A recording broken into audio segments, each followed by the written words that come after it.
નમસ્કાર ખેડૂત મિત્રો, હું કાવેરી સીડ્સમાં ચિંતનભાઈ પટેલ અને આજે ફરી નાર ગામમાં અગ્રણી ખેડૂત છે દિનેશ કાકા.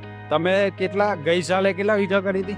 ગઈ સાલે 15 વીઘા કરી. 16 વીઘો. અને આ સાલ કેટલી કરી? હું સાલ 70 વીઘા. 70 વીઘો કરી છે, બરાબર. ને આ વર્ષે આ ડાંગર કેવી લાગે? એક નંબરની ડોગર. એક નંબરની. કોઈ રોગ બોગ આવ્યો હોય એવો? એનું ઊભી જ રહે, પડતી જ નહીં. પડતી નહીં, ઊભી રહેશે, બરાબર. વાવાઝોડું આ વરસાદ 6-7 ઝાપોટો આવી ગયા આ વર્ષે, બરાબર. તોય આ ડાંગર પડી નહીં. પહેલું પ્લસ પોઈન્ટ એ છે. ખેડૂતોને શું કહેવા માંગશો કે આ ડાંગર કરાય કે ના કરાય? ખેડૂતોને કમ્પ્લીટ આ ડોગર કરવી જ જોઈએ. કરવી જોઈએ. તમામ ખેડૂતને એવું કહેવા માંગુ છું, તારાપુર તાલુકાના ચાંગડા, ગલ્યાણા, નભોઈ, રીંજા, પચેગોમ, મિરજામપુરા, દુગારી એક વાર લગાવજો તો તમે આવતા વર્ષે ફરી ડબલ લગાવશો. કાકાએ 15 વીઘા કરી હતી, તો આજે 70 વીઘા કરી છે.